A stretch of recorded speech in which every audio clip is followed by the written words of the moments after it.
Want an easy way to see if you could save money on car insurance? Geico gives you 3. Call 1-800-947-AUTO. Go online to geico.com or stop by the Geico office nearest you. 3 ways you could save 15% or more. On this week's Northern from Adam podcast, we are joined by 10-time Pro Bowl selection, Cleveland Browns offensive tackle, Joe Thomas, who last weekend extended his consecutive snap streak to 10,062 straight plays without ever having missed an offensive snap at any point in his 11-year NFL career. The Ironman streak has brought him a ton of attention, and the attention starts here on the Northern from Adam podcast.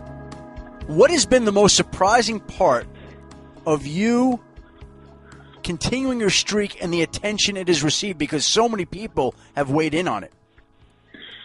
Yeah, I think that's exactly the most surprising part, is just the number of people from across different sports even that have noticed and waged an opinion about it, and, just kind of said their congratulations. It's really been sort of a humbling experience. Was there any one person that weighed in with congratulations that made you go, wow? Well, I think that's easily LeBron James. Obviously, he's the king of the NBA, one of the greatest, if not the greatest player ever in basketball, and somebody that I've sort of idolized for a long time since I was a kid. Even we were the same age growing up, playing AAU basketball tournaments together. I remember watching him when I think we were 14 or 15 out in Vegas, and he's just somebody that I've always looked up to, and obviously the great things that he's done in his career, and to have him take time out of his day to tweet about my 10,000 snap was really a memorable moment. Do your paths ever cross there in Cleveland? We've run into each other a couple times. He's come out to a few Browns practices over the years, and I've seen him obviously at a few Cavs games, said hello, but really never had a chance to get to know him. And you mentioned you played in that AAU tournament with him in Vegas when you were, 12 years old. How good a basketball player were you back in the day, Joe? Well, I was nowhere near the player that he was. I was a pretty decent basketball player. I got recruited to play a few smaller colleges, and I think it was pretty clear by the time I was a senior in high school that football was my future, not basketball. How good was he back then, even as a 12-year-old? Did you know he was going to be the king? Yeah, I think everybody knew. He was on the cover of the tournament handout that they gave to everybody, and people are already talking about him being the next Michael Jordan. I remember his games. We went to watch one of them, and there was like 5,000 people there for an AAU tournament basketball game, which was just unheard of. So even back then, everybody knew that he was going to be something special. Joe, the streak now is over 11 years, 10,062 snaps. How much longer can you keep doing this? That's a great question. I'm not sure. I think it all depends on if I can stay healthy, and I don't know. Into the future, nobody really knows what the future holds, but I'm definitely going to do my best to be out there every week for my teammates and trying to help my team win. How does your body feel, though?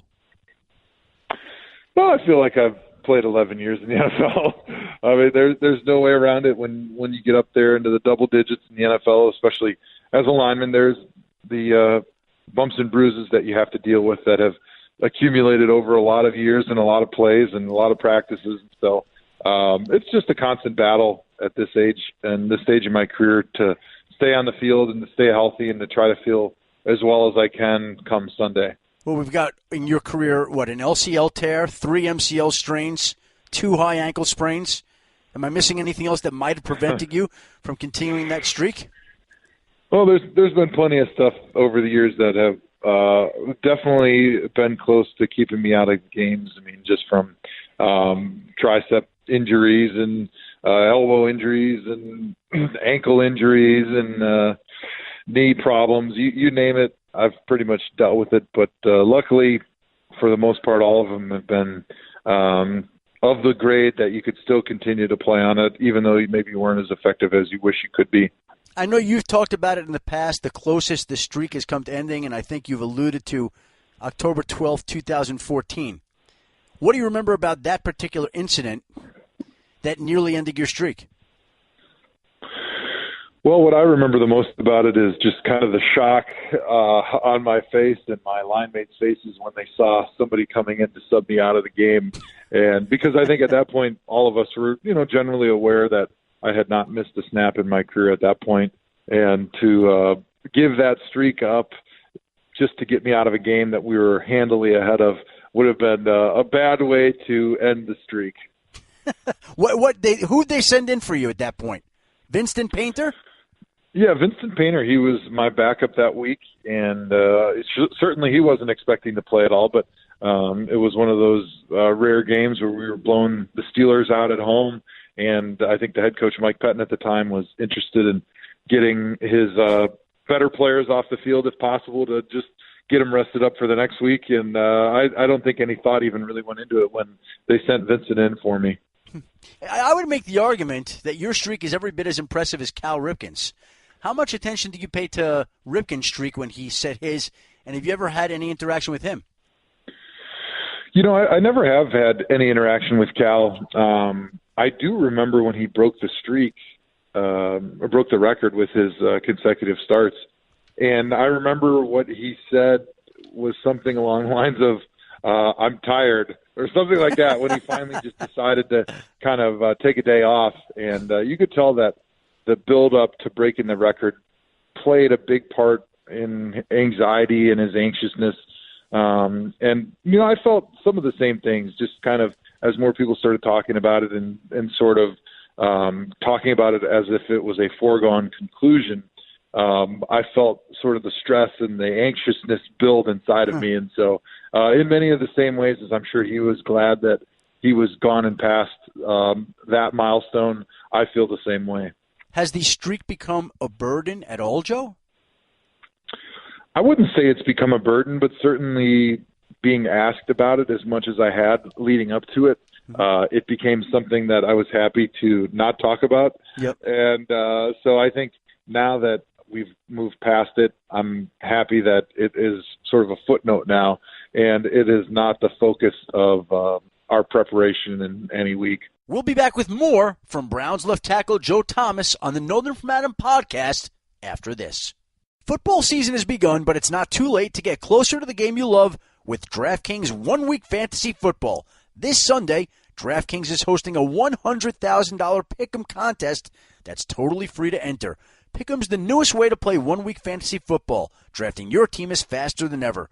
DraftKings has organized players into 8 tiers. All you have to do is select one player from each tier. Choose between public contests with big cash prizes or private contests where you can compete against a group of your friends. DraftKings also has beginner and casual contests where you'll play against people of similar skill level. The best part is you get to draft a new team each week without any commitment.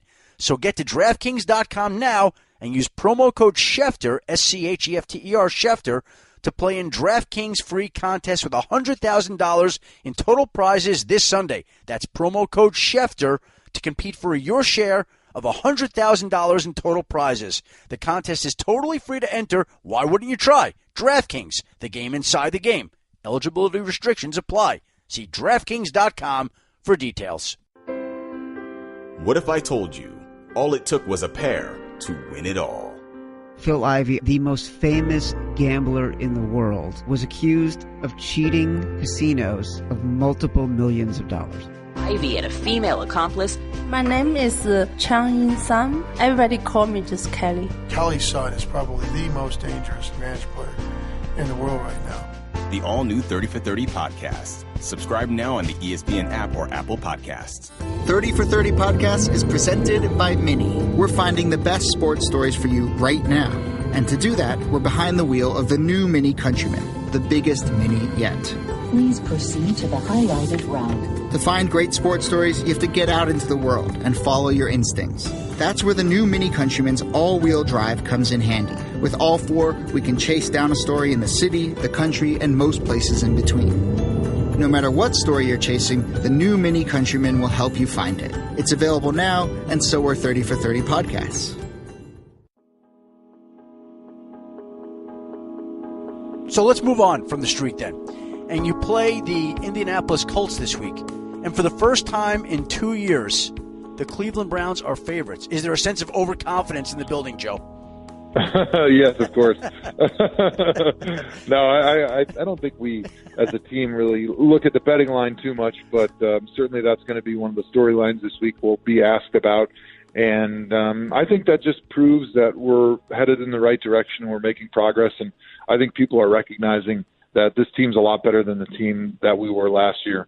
Is it a lot better than the team you were last year? I feel we're definitely better. I think clearly the young guys that were all rookies last year now in their second year, and they're a little bit more comfortable with the system that we're in.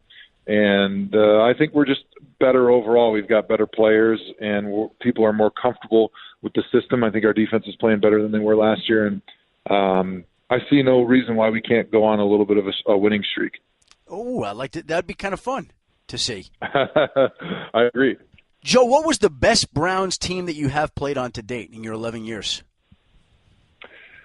Well, the best team that I've played on was my rookie year. We were 10-6, and we were one game away from making the playoffs. Actually, we tied with Pittsburgh at 10-6 atop the division, but they had beaten us twice, so they won the tiebreaker and thus got to go to the playoffs, and we were one spot out from heading to the playoffs.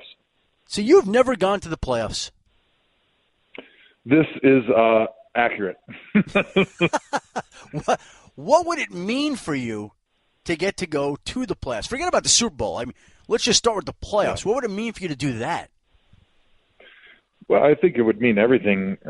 From the moment that I got here, my goal has been to help turn the Browns into a consistent winner, to turn this team into the playoff contender that they were, in the 80s and in the early 90s. And that's always been my mission and my dream. And I can still close my eyes and picture myself running out of the tunnel for a playoff game at First Energy Stadium and hearing the crowd and feeling the buzz and the electricity that the city would have if and when we make the playoffs. How do you keep that from wearing you down over the years, playing 11 years, not going to the playoffs, being the Iron Man, being the guy that everybody looks to as the focal point of that team? How do you prevent that from wearing you down mentally and physically? Well, I think if you think about it like a fan or an outside observer, it's easy to get depressed and get dragged down with the record that we've had since I've been here. But I think as a player, it's easy for me to find comfort in my routine and my process that I go through every week and the focus that I have on trying to do my job to the best of my ability. That really gives me comfort, and it helps me, especially in difficult times like last year when we were going through the terrible losing streak. It kind of keeps me centered and keeps me focused. You know, I'll tell you a story that you don't know right now. A couple of years ago, it was right at the trade deadline. Trade deadline was creeping up, 4 o'clock Eastern. I'm sitting exactly where I'm sitting right now as I'm talking to you. And somebody from ESPN, a reporter from ESPN, sends in an email that says Joe Thomas has been traded to the Denver Broncos for, I don't know what it was, a first and a third round pick at the time, something to that effect. And I hit reply all, and I said, hold on. This trade has not gone through yet. And the reporter filed the story as if it were done, and it wasn't. Wow. And I think that gives you an idea, though, of how close 2 years ago you came to being a Denver Bronco. How aware were you at the time that a trade could be possible? I would say for at least 2 to maybe 3 years leading up until that day, there had been various amounts of chatter around my name as far as a potential trade goes. Typically, Green Bay was one of the spots, being that I was from Wisconsin and they were looking for a left tackle at the time. Yeah. And then the other spot, Denver, of course, because they had the great defense. And at the time, they had Peyton Manning and they were looking for a left tackle to protect him. So I was generally aware of it. And then as that specific date came up, it seemed like the intensity of the discussions in the media and from the things that I was hearing were maybe ratcheting up. And Denver was really serious about it. It was actually getting into the negotiation phase. And the last I heard before the trade deadline was that the deal was not going to happen and that I wasn't getting traded. And so I remember going out to practice in our indoor